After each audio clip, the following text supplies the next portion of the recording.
Hello అండి, నమస్తే. నేను మీ స్వాతిని. Welcome back to food is life. మనం స్వీట్ షాపుల్లో వందలు పెట్టేసి ఈ కరాచీ హల్వాని కొనుక్కుని తింటూ ఉంటాము. సో అలా ఎక్కువ ఖర్చు లేకుండా ఇంట్లోనే ప్రిపేర్ చేసుకోవచ్చు అని తెలిస్తే మీరు ఖచ్చితంగా ఇంట్లోనే ప్రిపేర్ చేసుకుంటారు. సో ఎంత మెత్తగా జ్యూసీగా చాలా బాగా వస్తుంది మన ఇంట్లో ప్రిపేర్ చేసుకున్నా కానీ. సో ఇప్పుడైతే మనం ప్రాసెస్లోకి అయితే వెళ్ళిపోదాం. దీనికోసం ముందుగా ఒక కప్పు కార్న్ఫ్లోర్ని ఒక బౌల్లోకి అయితే వేసుకోవాలి. మనం ఈ కప్పుతోనే మిగిలినవన్నీ కూడా కొలుచుకుని వేసుకుంటాం కాబట్టి సో అన్నీ కూడా అదే కప్పుతో వేసుకోవాలి. సో ఇప్పుడు ఇందులోకి 2 కప్పుల వాటర్ని వేసుకుని బిస్కెట్తో కానీ గరిటెతో కానీ లేదు అంటే చేత్తో కానీ సో ఇలా కలుపుకుంటూ ఎక్కడా కూడా ఉండలు లేకుండా నీట్గా కలిపేసుకొని మనమైతే ఫస్ట్ పక్కన పెట్టుకోవాలి. దీనిలో ఉండలు ఉంటే మాత్రం మనకి స్వీట్ కరెక్ట్గా రాదు. సో మంచిగా కలుపుకోండి. ఇప్పుడు ఒక కడాయిని తీసుకుని అందులోకి మనం ఏ కప్పుతో అయితే కార్న్ఫ్లోర్ వాటర్ తీసుకున్నామో సో అదే కప్పుతో 2 కప్పులు పంచదారని వేసుకుంటున్నాము. ఆ తర్వాత ఇందులోకి ఒక 2 కప్పులు వాటర్ని కూడా పోసుకుంటున్నాము. ఈ పక్కా కొలతలతో మీరు ఖచ్చితంగా ట్రై చేయండి. చాలా బాగా వస్తుంది ఈ కరాచీ హల్వా. ఇంట్లోనే మనం ఎప్పుడైనా స్వీట్ తినాలి అనుకున్నప్పుడు చక్కగా ఈజీగా ప్రిపేర్ చేసుకోవచ్చు. సో ఇప్పుడు మనకి పంచదార కరిగేంత వరకు ఇలా కలుపుకుంటూ ఉండాలి. పంచదారని పాకం వచ్చేంత వరకు ఏం ఉంచక్కర్లేదు. మనకి పంచదార కరిగి కొంచెం జిగురుగా వస్తే సరిపోతుంది. మనకి గులాబ్ జామ్కి ఎలా అయితే పాకం వస్తుందో సో అలానే దీనికి కూడా చూసుకొని ప్రిపేర్ చేసుకోవాలి. ఆ తర్వాత ఇందులోకి ఏలక్కాయలను దంచుకొని పైన తొక్క తీసేసి లోపల గింజల్ని మాత్రమే వేసుకుంటున్నాను.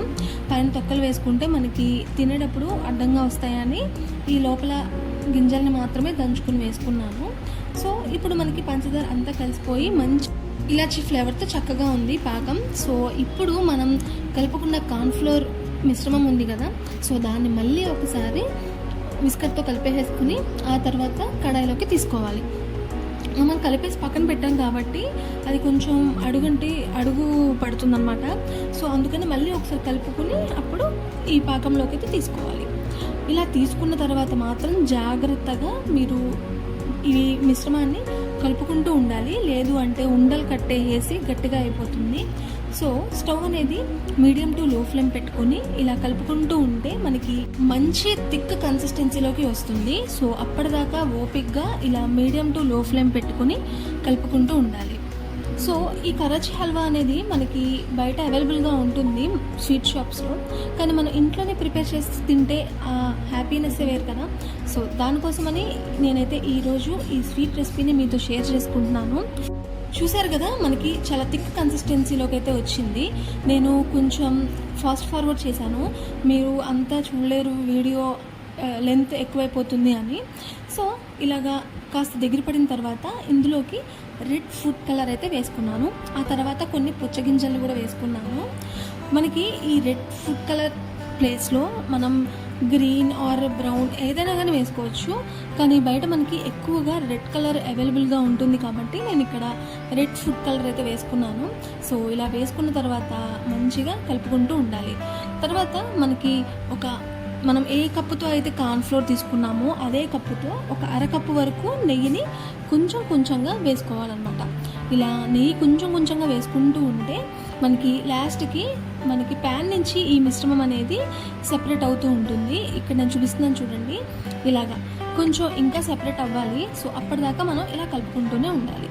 ఇప్పుడు మనకి సెపరేట్ అయిపోయి చాలా దగ్గరగా వచ్చేసింది హల్వా అనేది. సో దాన్ని తీసుకుని మనకి ఇలాంటి ఏదో ఒక కంటైనర్లోకి అయితే తీసుకోవాలి. నేను ఇక్కడ ప్లాస్టిక్ తీసుకున్నాను, స్టీల్ అవైలబుల్ లేక. సో ప్లాస్టిక్ అయితే మీరు ఎక్కువ యూజ్ చేయొద్దు. సో ఇలాగా వేసుకున్నాను. ఇలా వేసుకుని మనం ఈ మిశ్రమాన్ని ఒక అరగంట పాటు ఫ్రిడ్జ్లో కానీ లేదా గాలికి కానీ వదిలేస్తే మనకి ఇలాంటి మంచి స్ట్రక్చర్ అయితే వస్తుందన్నమాట. సో చూసారా ఎంత సాఫ్ట్గా ఉందో. మనకి బయట దొరికే హల్వా ఇదే స్ట్రక్చర్లో ఇదే కన్సిస్టెన్సీలో ఉంటుంది. సో మనకైతే హల్వా అయితే రెడీ అయిపోయింది. ఇంకా దీన్ని మనకి నచ్చిన షేప్లో కట్ చేసేసుకుని టేస్టీగా తినేయడమే.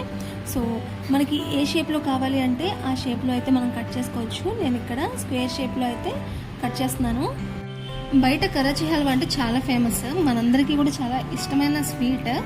సో అది ఇంట్లోనే ప్రిపేర్ చేసుకోవడం ఎలా అనేది ఈ వీడియోలో అయితే మీకు చెప్పేశాను.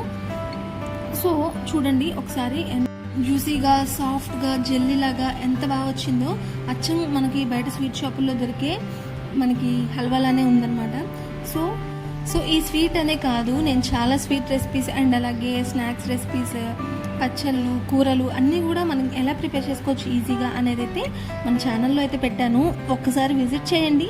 మీకైతే నచ్చితే నా ఛానల్ని సబ్స్క్రైబ్ చేసుకుని నన్ను కొంచెం సపోర్ట్ చేయండి. సో మనకి ఫైనల్గా అయితే కరాచీ హల్వా అయితే రెడీ అయిపోయింది. దీన్ని నేను ఇలాగైతే కట్ చేసుకున్నాను. సో ఈ వీడియో మీకు నచ్చినట్లయితే మీరు కూడా ఒకసారి కంపల్సరీ ట్రై చేయండి. ఎలా వచ్చింది అనేది కమెంట్ చేయండి. అండ్ అలాగే మీ ఫ్రెండ్స్ అండ్ ఫ్యామిలీ మెంబర్స్ కూడా ఈ వీడియోని షేర్ చేయండి. సో ఈ వీడియోకి అయితే ఇంతే. ఇంకా నా వీడియోని అయితే చాలామంది చూస్తున్నారు కానీ సబ్స్క్రైబ్ అయితే చేసుకోవట్లేదు. ప్లీజ్ మీ వంతు సహాయంగా సబ్స్క్రైబ్ చేసుకోండి. అండ్ అలాగే ఈ వీడియోని ఇక్కడి వరకు చూసినందుకు మీ అందరికీ థ్యాంక్ యూ సో మచ్.